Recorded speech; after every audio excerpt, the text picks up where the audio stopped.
morning, everybody. So it's Monday. We're back at it again with another video. For today, we have, well, for right now, we have two calls, which is one is a no coolant and a no heat, because it's that time of the year, you know, where it's cold and then it's warm. Like right now, we're at 75, and it's kind of humid, so it gets kind of like nasty. So here's Oscar. Good morning, guys. Today's Monday. Let's enjoy it. Stay tuned.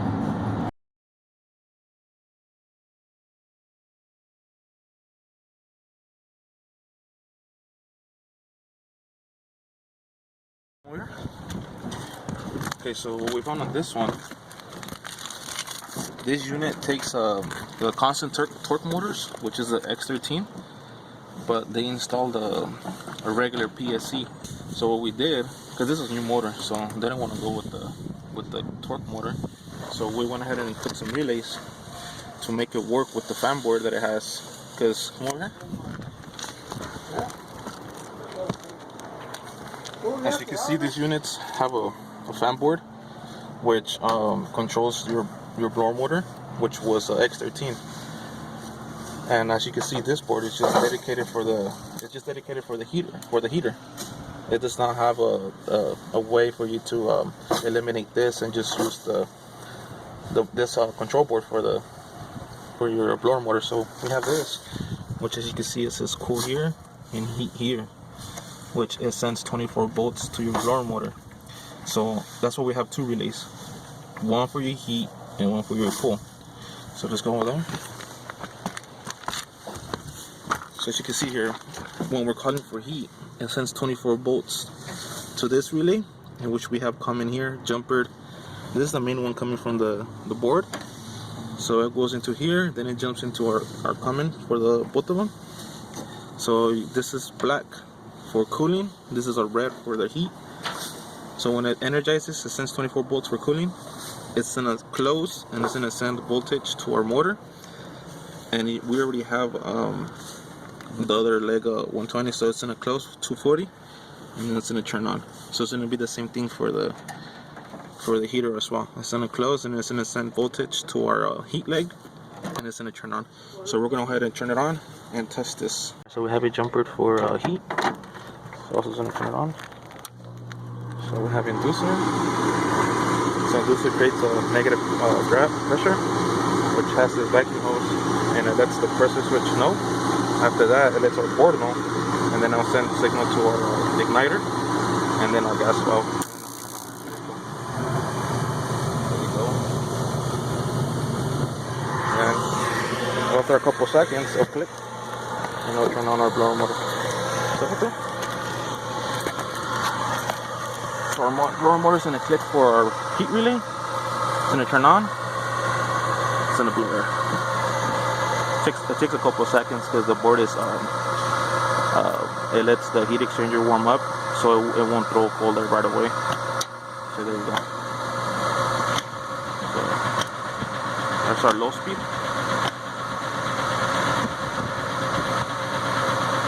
Cool. Take off the jumper.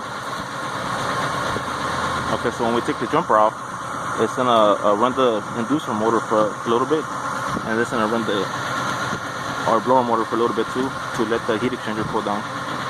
So you can shut off. So now our blower motor is still running. It's cooling down our heat exchanger to get that extra heat to the home. And after that's gonna click off, and then we're gonna test our AC.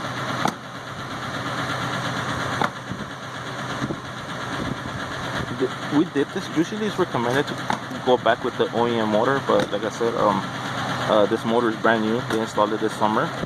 They don't want to go back with the expensive motor, because as you guys know, the X13 motors are not cheap.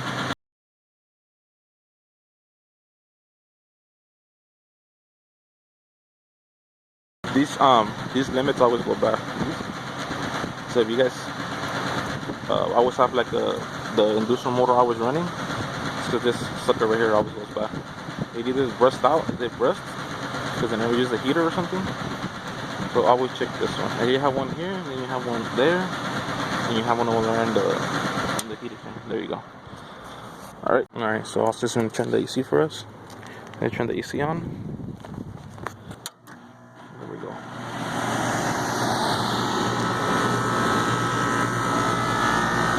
AC.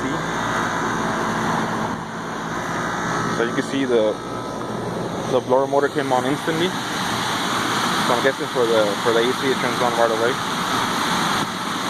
So he's gonna run it for a little bit, and then we're gonna try the heat again for 12 on the thermostat.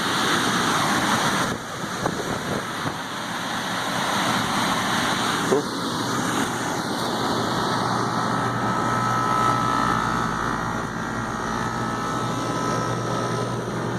As you can see, the compressor shuts off, but it keeps the blower running.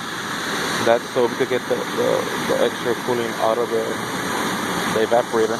So that's a little bit better. It keeps the blower running a little bit longer. So now he's gonna turn the heater on, and we're gonna check the heat from the thermostat. Hey guys, so our other call got canceled because the lady had an appointment somewhere else. So whatever. So today we have this furnace that we took out of a house. It's a Goodman.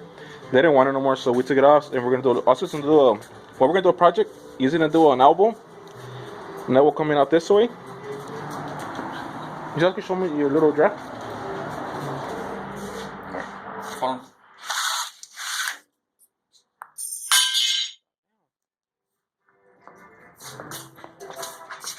Alright.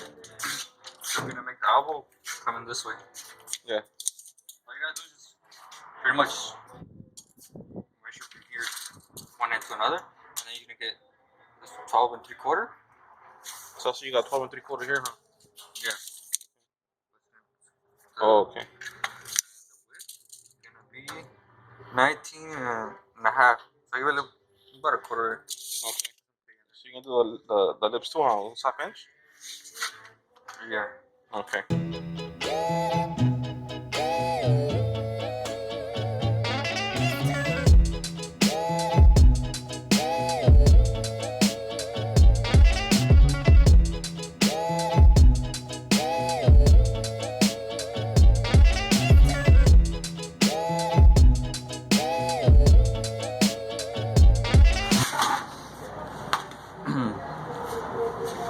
So pretty much coming along now. I used these shears right here. They're very good with the cutting and like long, like very straight. These notchers.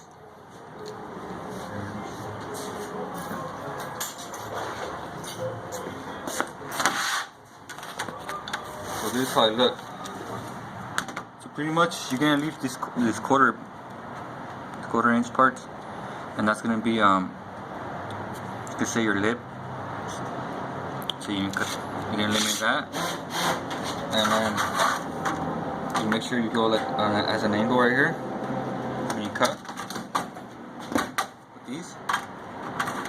After that, cut as an angle. You have your notchers right here, and you cut. You can cut like that, and after that, you got your slices nice and cut. You grab your right ones, but make sure when you start on the outer part, because that's the part. This is the part we're gonna use. So you go ahead and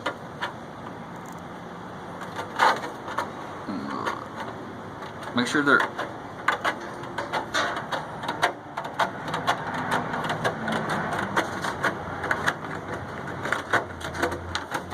And you go along this way, and you finish up here where the line starts, and that's it.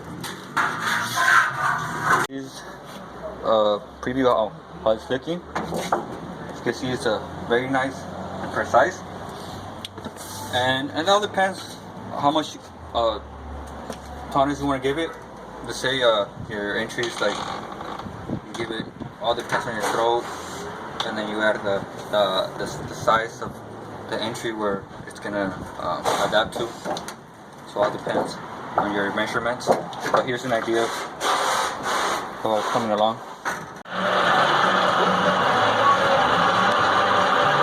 Alright guys, so as when you come to one of these machines, you usually have a little part right here. You have this little part right here where you go, the 1/4 inch goes inside, and you make a little bend like this. And then your starting point. The other piece, make sure you don't let it go, because once it goes in, you're not guide it.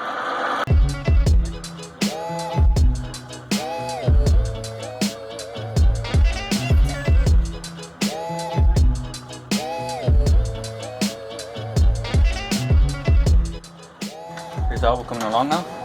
As you can see where the marking's at, it's gonna help. Well, I mean, it helps you guys out.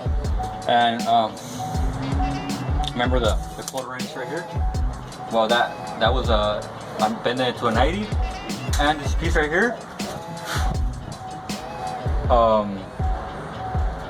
Okay, from here to here is 19 3/4. You add an inch for this lock right here that the machine makes for you, and that quarter inch is gonna slip in there, and then you're gonna hit this little part in it. It's gonna overlap, and it's gonna lock into this piece right here. I'll show you guys what I do. This one here, this piece right here. Hey! What? Hey! All right. Give me $10.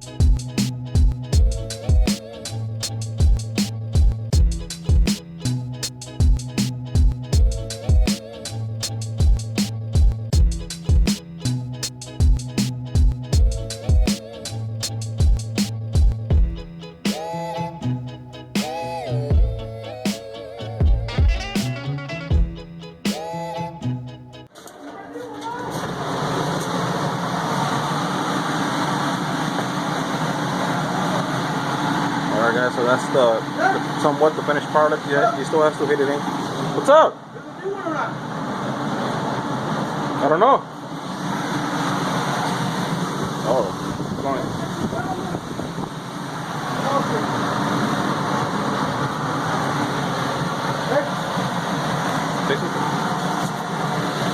Alright guys. This is kind of a finished product. These are 1x lids right here. I made two different. I made this one right here. I like this one right here. Very reliable. Pretty much. That's it. I guess.